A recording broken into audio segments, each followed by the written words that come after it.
రేపు ఆదివారం సీఎం రేవంత్ రెడ్డి గారు సిద్దిపేట జిల్లాకు వెళ్తా ఉన్నారంట. మరి దానికి సంబంధించి హరీష్ రావు గారు అయితే ఫైర్ అవుతా ఉన్నారు. ఏ ముఖం పెట్టుకొని మీరు సిద్దిపేటకు వస్తా ఉన్నావు రేవంత్ అని చెప్పి హరీష్ రావు గారు అంటా ఉన్నారు. ఎందుకంటే సిద్దిపేటకు సంబంధించి శ్రమ మొత్తం మేము పెడితే మీరు వచ్చి ఖాళీ ఇక్కడ ఇనాగ్రేషన్లు చేస్తా ఉన్నారు. ఆ శిలాఫలకాల పైన పేర్లు ఏవైతే ఉన్నాయో మీరు పెట్టుకుంటా ఉన్నారు. అంతే తప్పించి మీరు ఏం చేసిండని చెప్పి హరీష్ రావు గారు చెప్తా ఉన్నారు. అసలు ఏందనేది ముచ్చట ఒకసారి యుద్ధం. తెలంగాణ ముఖ్యమంత్రి రేవంత్ రెడ్డికి మాజీ మంత్రి బీఆర్ఎస్ ఎమ్మెల్యే తన్నీరు హరీష్ రావు బహిరంగ లేఖ రాశారు.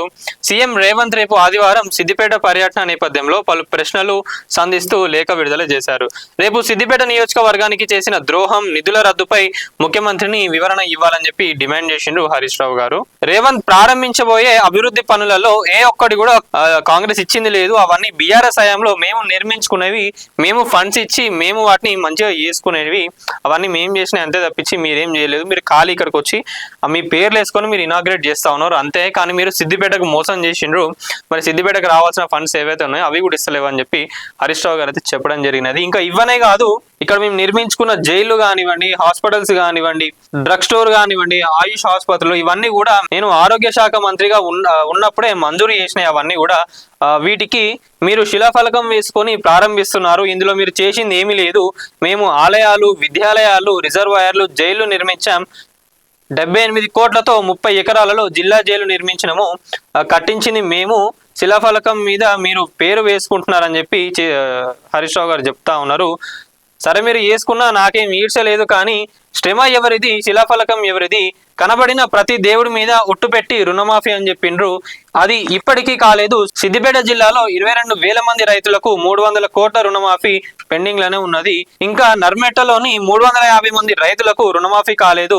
మా నియోజకవర్గంలో రుణమాఫీ అయ్యింది 48%, కానిది 52% ఉన్నదని చెప్పి చెప్తా ఉన్నారు. 3 పంటలకు రైతు బంధు ఎగ్గొట్టారు. రేపు ఏ రైతు బంధు ఇస్తారో రేవంత్ తెలపాలి అని చెప్పి గట్టిగానే మరి సిద్దిపేటకు ఎంత అన్యాయం చేసిండు ఏందని చెప్పి ఇక్కడ హరీష్ రావు గారు చెప్తా ఉన్నారు.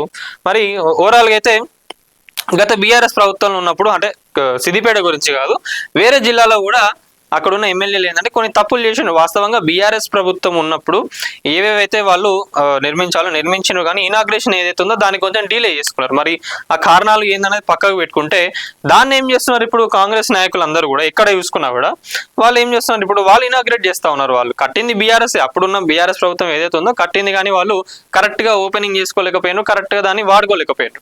ఇప్పుడు కాంగ్రెస్ వాళ్ళందరూ వాటిని ఇంకా ఫైనల్ స్టేజ్లో ఏవైతే ఉందో వాటిని చేసేసుకొని ఇప్పుడు ఓపెన్ చేసేసి ఆ శిలాఫలకాల పైన వాళ్ళ పేర్లు వేసేసుకునే వరకు ఇక కొంతమంది నాయకులకు ఏంటంటే అది మేము చేసిందే కదా, మీరు ఏం చేసినది దీంట్లో అని చెప్పి చెప్తా ఉన్నారు. అంటే గతంలో బీఆర్ఎస్ ప్రభుత్వం చేసింది తప్పు, వాళ్ళు అప్పుడు ఫైనల్ గా దాన్ని క్లోజ్ చేసేసుకుంటే అయిపోతుంది, కానీ వాళ్ళు చేసుకోలేదు ఇక్కడ. సో సిద్దిపేటలో అది హరీష్ రావు గారు కూడా అదే చెప్తా ఉన్నారు, ఏంటంటే ఇవన్నీ మేము చేసుకునే, మీరు ఏం చేసిండ్రు దీంట్లో, ఖాళీ మీ పేర్లు వేసుకొని ఇక్కడ మీరు డప్పు కొట్టుకుంటారు, అంతే తప్పి చేయలేదని చెప్పి చెప్తా ఉన్నారు హరీష్ రావు గారు. ఇట్లా సిద్దిపేట అనే కాదు, చాలా జిల్లాలలో కూడా అట్లనే ఉన్నాయి. కానీ ఇంకా కాంగ్రెస్ నాయకులు ఏంటంటే బీఆర్ఎస్ ఇచ్చిందనే ఖాళీ రంగులని మార్చేసి అవి మేము ఇచ్చినామని చెప్పి చెప్తా ఉన్నారు. కానీ జనాలకు ఏది ఎవరిచ్చిండ్రు ఏందనేది తెలుసు. దీనిపైన మీరేమనుకుంటున్నారు అనేది ప్రతి ఒక్కరు కూడా కామెంట్లో తెలపండి. వీడియో ఇస్తున్న వాళ్ళు ఎవరైతే ఉన్నారో ప్రతి ఒక్కరు వీడియోని లైక్ చేయండి, షేర్ చేయండి, అలాగే ఛానల్ని సబ్స్క్రైబ్ చేసుకోండి. Thank you.